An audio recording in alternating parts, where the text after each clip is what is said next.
Looking to buy a large, cheap, but surprisingly luxurious SUV?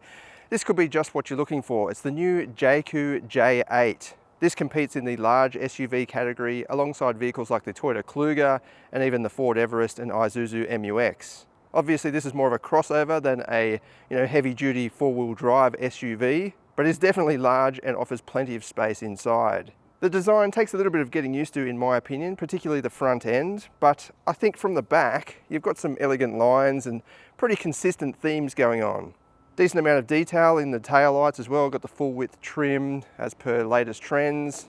And this top spec Ridge variant features 20-inch alloy wheels, and it's good to see they're wrapped in decent tyres. These are Michelin e-Primacy tyres, 245/50s front and back.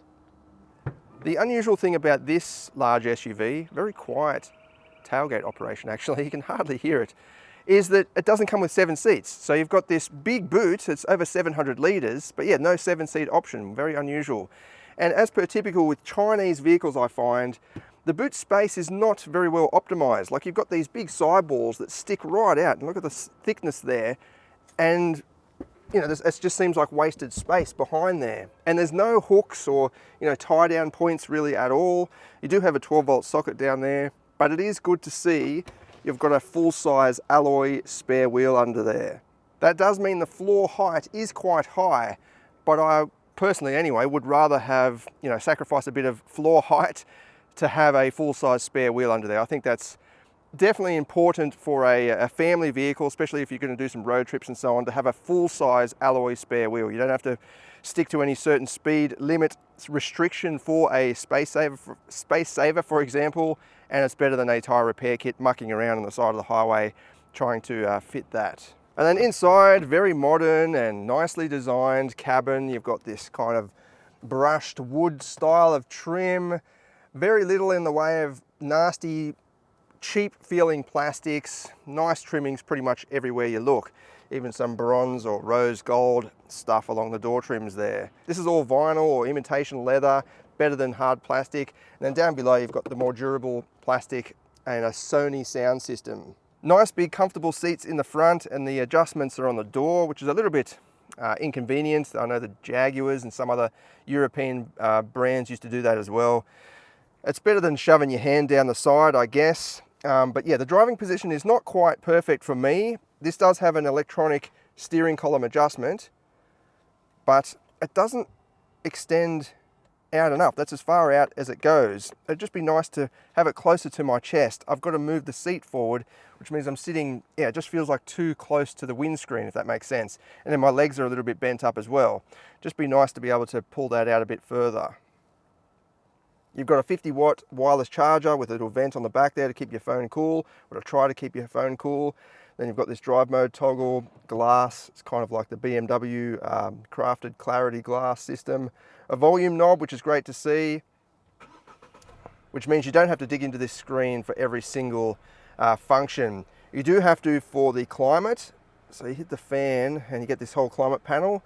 I'd rather have physical controls down here than have to dig around doing that, and then you've got to swipe it out of the way. I know there's probably shortcuts and even voice activation for this kind of stuff, but I'm talking about physical controls. What if you're having a conversation? You can't say, hang on a minute, I need to talk to the vehicle while I tell it to turn the temperature down, or something like that. I guess the main criticism is there was nothing wrong with physical controls. Nobody ever said, oh, these stupid controls are getting in my way.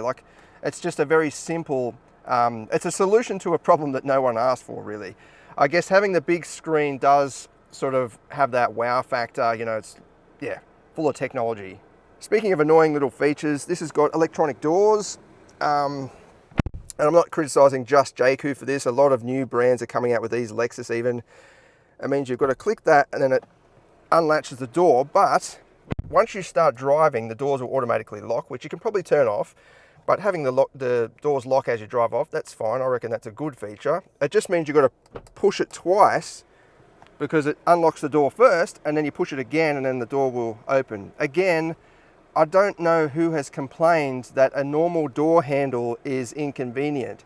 It also means if there's some sort of malfunction or even an accident, the doors might not open, that function might not work, like the wiring is severed or something like that. So you've got to reach into the glove box and get your trusty little safety hammer and smash the window to get out. Again, if you just have a manual door latch handle thing, you avoid all of this. And I just don't know if that makes it more comfortable. Is that better, having a button like that? I don't think it is. Like, I don't feel like it makes my life easier, really. And in the back, as you'd expect, without the 7 seats, without the third row option, you've got heaps of room. You've got a reclining rear bench as well. This has got a different adjustments, sections that you can go through. Almost a completely flat floor, nice deep carpets. These kind of remind me of Honda carpets from not that long ago, like Honda Accord. Very plush, very comfortable, and yeah, as I said, surprisingly luxurious. Prices start from $54,990 drive away for this top spec Ridge variant. You're getting excellent value for money with this because it comes with pretty much everything that you possibly could need or expect, especially for this price. You've even got some climate controls down there, vents, and vents in the pillar as well. The seats are fully wrapped in leather or imitation leather all the way around the back, which I don't actually like. I'd prefer a plastic backboard there because that gets scuffed, or it can get scuffed up if you've got kids and they put the feet up on there and everything, whereas that's going to, you know, potentially wear and even tear eventually. That's why you see some premium models I've found have a plastic backing and then the rest of it's all leather or whatever this material is. Good to see some pockets in the back too. Nice big bottle holders in the doors and then more of that rose gold or bronze trimming. All right, let's take it for a drive and see how it handles. I'm not going to go down the winding road with this one because I feel like whoever's going to buy this is probably not expecting excellent handling. They're going to be driving around the suburbs and the city, so we'll just stick to those conditions and then we'll do a performance test later on as well. So you do have a column mounted gear shifter, which takes a little bit of getting used to, I guess, like other vehicles that have a column mounted shifter, but it does clear up some space around the center console here. To start with, I'm going to leave all the driver assistance features on just to see how they operate. But yeah, first impressions, I'm sitting, what feels like I'm sitting too high and too far forward. It would be nice if I could pull that steering wheel out a bit. As I said, like, you don't have that much, it's good to have electric adjustment. It goes all the way in a fair bit actually, so it pushes right against the dashboard. Okay, out onto the highway. The suspension does feel very soft, as I suspected. I don't think this offers the most, you know, sporty handling of all the large SUVs. Not that you need that, but I'm just saying if you do spend a lot of time on winding roads, then there are options out there that will cater to that more suitably than this. I guess this is the best way to say it. The steering feels a little bit vague and a little bit sort of weird, like the steering rod is turning in a bucket of custard or something like that. It's just got this, yeah, soft and sluggish sort of feel to it. But again, if you're spending a lot of time in the suburbs and in the city, you're not going to care about that sort of stuff. I can feel the lane keep assist managing the vehicle inside the lane markings. We'll just watch out for these cars. So it's reading the traffic around me. You've got a little image down there showing what it sees, and it seems to be pretty accurate. Sometimes these displays show all sorts of weird stuff, like it will show a car in there even though there's not, and I just think, don't show us that. But this seems to be pretty accurate representation of what's going on around me. There's a car next to me that it hasn't picked up yet, or it's in the far lane. I guess it doesn't go that far. But yeah, to me the steering feel is probably the least favorite thing about the driving characteristics so far. Just, it feels quite sluggish and sloppy. I do like the way the touchscreen on the dashboard is positioned low down, so it's out of my view. It's not, you know, a big look at me screen, causing what I think is a potential distraction. But so far the driver monitoring camera is doing well. It's not going off prematurely or just for no reason, even though I am talking, using my hands a little bit. We'll try and change something on the touchscreen here, such as the climate control. I'm looking that way, but I've just got my head sort of over this side, as you would when you're fiddling around with this stuff while you're driving, and the driver monitoring camera still hasn't gone off, so that is good. Visibility is excellent all around the front. The bonnet sort of drops right down, so I've got that good view, and because my seat is so high, I've got it in the lower setting, it's still quite high. It's providing a nice perched up view. There's a bit of a gap between the pillar and the mirror, and you've got a little quarter window there so you can see in between that is good. I've got a, yeah, I don't feel intimidated by this at all. And around at the back, the view is a little bit constrained in my opinion. It's got the headrest poking up, which is pretty typical of a large SUV, but the D-pillars are quite thick and that rear windscreen is pretty thin in terms of the height. But you do have full surround view cameras and so on anyway, so when you're parking you don't really need to look out the back. It's just when you're driving on the highway just to see who's behind you and what's going on behind you. So I must say that the driving assistance features are doing quite well. They're not really intrusive and annoying. They're just providing a backup for if I do veer outside the lane or get close to the lane. I'm just going to get into this outside bit and I'll get close to that line just to see how it reacts. There's no cars behind me, so I'm getting quite close now. Yeah, but starting to fiddle around with the steering wheel a little bit. I hate the way that some vehicles, including this one, it'll get close to the, when you get close to the lane, it kind of like locks on and vibrates and then sort of pushes you away. It's almost like a magnet. I'll just do that again. See, it's just then it got close as I was getting close to the lane. I mean, it's my fault for going close to the lane, but it goes and like pulls it and then sort of nudges you back the other way. It's really weird. But anyway, as I've said in other vehicle reviews, most of this technology, I don't think, I mean, it's got good intentions, but I don't think it's actually providing that much safety. Some of it anyway, like driver monitoring camera, definitely not, in my opinion. Lane keep assist can help, but if it's going to be a bit sort of weird about it, then I don't think it's helping. All in all though, I think the driver assistance systems in this vehicle are pretty good. Like, they don't seem, the calibration is not too sensitive. In other words, it's doing what it sort of has to meet ANCAP rules, even though they're a bit ridiculous in my opinion. It's not over the top. Under the bonnet, you've got a 2-litre turbo petrol 4-cylinder engine producing 183 kilowatts and 385 newton meters. It's a conventional engine in terms of not being a hybrid, which could be good for long-term reliability, and then that's paired with a conventional 8-speed torque converter automatic. Again, better than a CVT in my opinion. It's not some complicated hybrid setup, and that's all paired to a 4-wheel drive system or all-wheel drive setup.